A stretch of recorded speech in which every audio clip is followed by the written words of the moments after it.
Bagong design ng necklace natin, mga upat oni. Ito ang horseshoe necklace, 24K Korean gold, na bibenta at nasasangla with authentication card. Ang chain ay 56.25 grams at ang pendant naman ay 18.75 grams. Ito ang ating necklace up close at talagang mukha kang mayaman dito pag suot mo na ito, mga upa, kasi talagang napakaganda niya. Again, ang ating pendant ay 18.75 grams at ganitong itsura niya, left, right, at sa kanyang top part and bottom. At ang itsura ng kanyang likod ay very plain lang, wala itong kahit anong design. Ang haba ng ating pendant ay almost nasa 3.5 cm bukod yung bilog na panabit mismo sa chain. Ang 18.75 grams pendant ay higit mas malaki sa upeg won.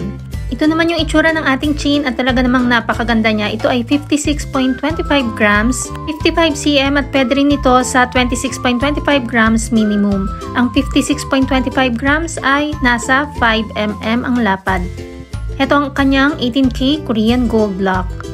Ganito naman ang itsura ng ating necklace kapag kasuot ng lalaki. Ang lahat ng 24K Korean gold natin ay pwede sa cash, 2 gifts, or ilang months layaway, depende kung saan ka komportable. Ang rate ng gold ay nagbabago every day kaya hindi natin nilalagay ang price sa video.